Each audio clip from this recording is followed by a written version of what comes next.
दोस्तों, अमेरिका की धमकियों के बावजूद चीन ईरान को ड्रोन्स भेज रहा है। पूरे मिडिल ईस्ट में ड्रोन अटैक भी हुए हैं, जिस वजह से ऑपरेशन फ्रीडम के बाद अब अमेरिका का ऑपरेशन एपिक फ्यूरी भी ध्वस्त हो गया है। इसी ऑपरेशन के जरिए ईरान पर हमले किए गए थे। अब ये ऑपरेशन खत्म हो चुका है और अमेरिका को एक बार फिर मुंह की खानी पड़ी है। खबरें क्या सामने आ रही हैं, सबसे पहले उन पर बात कर लेते हैं। क्लैश रिपोर्ट के हवाले से बताया गया है कि अमेरिका के सैंक्शंस के बावजूद चीन अब भी लगातार ईरान को और रूस को ड्रोन्स की टेक्नोलॉजी भेज रहा है, उनसे जुड़े साजो सामान भेज रहा है। भले ही अमेरिका कितनी ही बातें बोलता रहे, कितने ही सैंक्शन लगाता रहे, चीन ईरान की मदद से पीछे नहीं हट रहा है और वो लगातार उनको ड्रोन्स की सप्लाई करता हुआ यहां पर दिखाई दे रहा है। क्लैश रिपोर्ट में लिखा हुआ है, अमेरिका के प्रतिबंधों के बावजूद चीन अभी भी ईरान और रूस के ड्रोन प्रोग्राम को सप्लाई कर रहा है। छोटी चीनी कंपनियां खुले तौर पर ईरान और रूस को दोहरे इस्तेमाल वाले ड्रोन्स के पार्ट्स, जिनमें engine, battery, fibre optical cable और चिप्स शामिल है, एक्सपोर्ट कर रही हैं।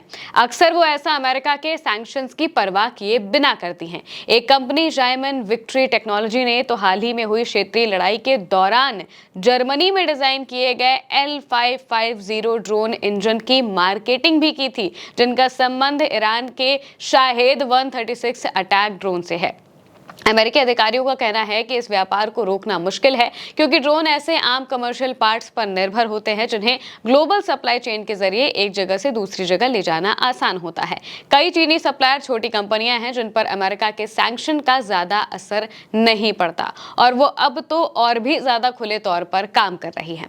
दरअसल अमेरिका ने बीते कुछ वक्त से सैंक्शन लगाए थे चीन की कुछ कंपनियों पर, क्योंकि वो ईरान के साथ व्यापार करती थी। ईरान के साथ जो भी कंपनी व्यापार करेगी उन पर वो सैंक्शन लगा देंगे, ऐसी बात उन्होंने कही थी। और ये चीज उन्होंने तेल कंपनियों के लिए भी की थी कि जो भी तेल कंपनियां हैं जो चाइना में मौजूद हैं और वो ईरान से व्यापार करती है, फिर ईरान से तेल खरीदती हैं, उन पर सैंक्शन लगाए गए थे। लेकिन चीन ने अमेरिका के सैंक्शंस की कोई परवाह नहीं की। अपनी कंपनियों को बाकायदा एक लेटर लिख के दिया कि आप लोगों को अमेरिका के सैंक्शंस की परवाह करने की कोई जरूरत नहीं है। ये सैंक्शन पूरी तरह से गैर कानूनी है, हम इन्हें नहीं मानते, ये इलीगल हैं। साफ तौर से चीन अमेरिका के सामने खड़ा हो जाता है और कहता है कि हमें तुम्हारे सैंक्शन से फर्क नहीं पड़ता।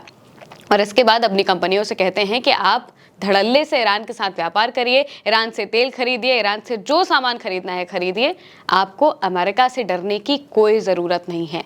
यानी कि यहाँ पर अमेरिका की दादागिरी खत्म होते हुए दिखाई दे रही है। वो सुपर पावर जिसकी एक आवाज़ पर बड़े बड़े देश झुक जाते हैं, वो आज इस हालत पर पहुंच गया है कि उन्हें चीन से एक तो मदद मांगनी पड़ रही है और ऊपर से चीन को उनके सैंक्शंस का भी कोई फर्क नहीं पड़ रहा है। यहाँ तक कि यूएस सेक्रेटरी मार्को रूबियो तक ने चीन से कहा कि वो ईरान से कहें कि भाई इस जंग को रोक दिया जाए, स्ट्रेट ऑफ हॉर्मुज़ को खोल दिया जाए। मार्को रूबियो का भी एक बयान सामने आया है जिसमें लिखा हुआ है कि फार्स न्यूज़ एजेंसी के हवाले से बताया गया कि मार्को रूबियो कहते हैं कि मुझे उम्मीद है कि चीनी लोग ईरान से वो बात कहेंगे जो कही जानी चाहिए, और वो बात ये है कि स्ट्रेट में आप जो कुछ कर रहे हैं उसके कारण आप दुनिया से अलग थलग पड़ गए हैं। इस मामले में आप एक नकारात्मक भूमिका निभा रहे हैं। आपको स्ट्रेट में बारूदी सुरंगें नहीं बिछानी चाहिए, आपको वैश्विक अर्थव्यवस्था को बंधक बनाने की कोशिश नहीं करनी चाहिए। अच्छा, और जो अमेरिका कर रहा है उसका क्या? अमेरिका जो ब्लॉकेड लगाकर बैठा है, जो नाकाबंदी लगाकर बैठा है और ईरान के जहाज़ों को जाने नहीं दे रहा है, ईरान को पूरी तरह से आइसोलेट करना चाहता है, वो क्या है? क्या वो उससे पूरी दुनिया को फर्क नहीं पड़ना चाहिए? क्या ये गलत नहीं है?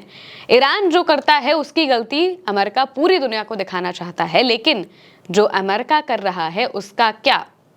अमेरिका की बातों को सीधे काउंटर करने के लिए चीन और रशिया सामने खड़े हैं और वो बार बार इस बात को कहते हैं कि अगर अमेरिका और इजराइल हमला नहीं करते तो स्ट्रेट ऑफ हॉर्मुज़ आज भी खुला होता, जहाज आराम से जा रहे होते। अब आप किसी देश पर हमला करके उससे ये एक्सपेक्ट करें कि वो अपने बचाव में किसी क्रूशियल जगह को बंद भी ना करे, तो ये भला कैसी बात हो सकती है? इसी वजह से ईरान ने माइंस बिछा दी और जहाज़ों को आने जाने से रोक दिया। मौजूदा वक्त में जहाज़ों को निकालने के लिए अमेरिका ने ऑपरेशन प्रोजेक्ट फ्रीडम चलाया। प्रोजेक्ट फ्रीडम चलाकर डोनाल्ड ट्रंप ने कहा कि ये मानवता के लिए हम कर रहे हैं और जो भी जहाज़ फंसे हुए हैं उन्हें हमारी नेवी निकाल कर लाएगी। इसमें पूरी दुनिया को साथ आना चाहिए। दुनिया को समझ आ चुका है कि डोनाल्ड ट्रंप किस तरह के आदमी हैं। इस वजह से कोई भी उनका साथ देने के लिए आगे नहीं आता है। उन्हें लगा था कि वो इस तरीके का ऑपरेशन चलाएंगे तो पूरी दुनिया कहेगी कि हाँ, मानवता के लिए तो हम आएंगे और वो आ जाएगी, लेकिन ऐसा हुआ नहीं। डोनाल्ड ट्रंप का ये प्लान फेल हो जाता है और उन्हें अपना ऑपरेशन फ्रीडम रोकना पड़ जाता है। खुद पोस्ट करके डोनाल्ड ट्रंप कहते हैं कि हम अपने ऑपरेशन फ्रीडम को रोक रहे हैं। महज 24 घंटे के अंदर ये ऑपरेशन रुक जाता है, जिसका मतलब ये है कि ईरान की वजह से अमेरिका को ये ऑपरेशन रोकना पड़ा, क्योंकि जैसे ही अमेरिका ने ऑपरेशन चलाया, उन्होंने अपनी नेवी को अंदर भेजा, वहां से मिली गोलीबारी और मिसाइलें। IRGC ने एक के बाद एक चेतावनियां दी, अगर अमेरिका का वॉरशिप नहीं रुका तो हमला हो जाएगा, वॉरशिप नहीं रुका तो हमला हो भी गया, और इसके बाद वॉरशिप को भागना पड़ गया, डिस्ट्रॉयर्स को भागना पड़ गया, और जो जहाज हैं वो वैसे ही वहां पर फंसे हुए हैं जैसे पहले फंसे थे। अमेरिका का ऑपरेशन किसी काम नहीं आया। वहीं दूसरी तरफ मार्को रूबियो ने एक और बात कह दी। यहां पर एक ऑपरेशन ध्वस्त हुआ तो वहीं दूसरी तरफ दूसरे ऑपरेशन के ध्वस्त होने की भी बात उन्होंने खुद कह दी और बता दिया कि हमारा ऑपरेशन एपिक फ्यूरी खत्म हो गया है। मार्को रूबियो कहते हैं, इसको लेकर जो खबर है वो यहाँ पर सामने आई है, चाइना डेली के हवाले से लिखा हुआ है कि Rubio says US military campaign against Iran is over. यानी कि मार्को रूबियो ने कहा कि अमेरिका की मिलिट्री का जो ऑपरेशन था वो अब खत्म हो चुका है, ऑपरेशन एपिक फ्यूरी।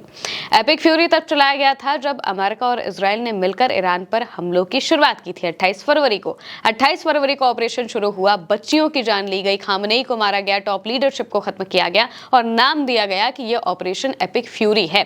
ये अमेरिका का ऑपरेशन था। अब डोनाल्ड ट्रंप के ही जो सेक्रेटरी हैं मार्को रूबियो, उन्होंने कह दिया है कि ये ऑपरेशन अब खत्म हो गया है। मार्को रूबियो कहते हैं कि ईरान के खिलाफ अमेरिकी सैन्य अभियान जिसे 28 फरवरी को इजराइल के साथ मिलकर शुरू किया गया था, अब खत्म हो गया है।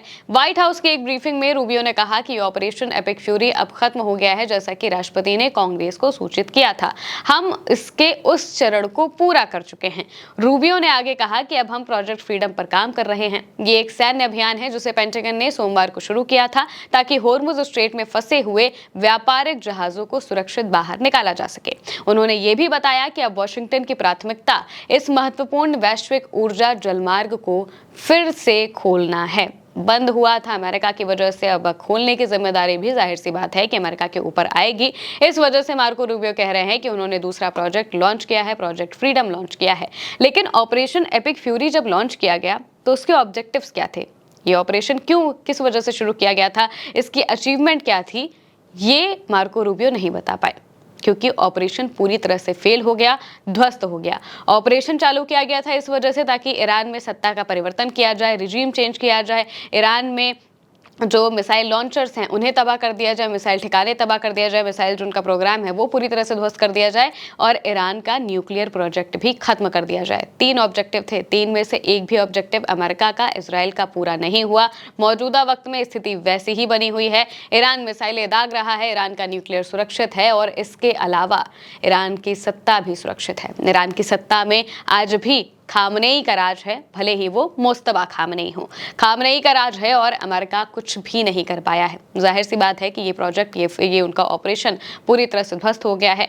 अब इसके जवाब में उन्होंने दूसरा प्रोजेक्ट शुरू किया ताकि वो होर्मुज से जहाज़ों को निकाल पाए, लेकिन ये भी पूरी तरह से फेल होता हुआ दिखाई दे रहा है, क्योंकि यहाँ से जहाज़ों को वो निकाल नहीं पा रहे हैं। और अब तो हालत ये हो गई है कि अमेरिका को अपना ये प्रोजेक्ट फ्रीडम बंद भी करना पड़ गया है, रोकना पड़ गया है। और डोनाल्ड ट्रंप कह रहे हैं कि हम पहले बातचीत करेंगे ईरान से, बातचीत में अगर कुछ निकल जाता है तो इसके बाद हम, अगर हुआ तो प्रोजेक्ट शुरू करेंगे वापस से, वरना तो पता नहीं कब ये वापस से प्रोजेक्ट फ्रीडम शुरू होगा। यानी कि अमेरिका बुरी तरह से फंसा हुआ है और उन्हें समझ नहीं आ रहा है कि आखिर वो करे क्या।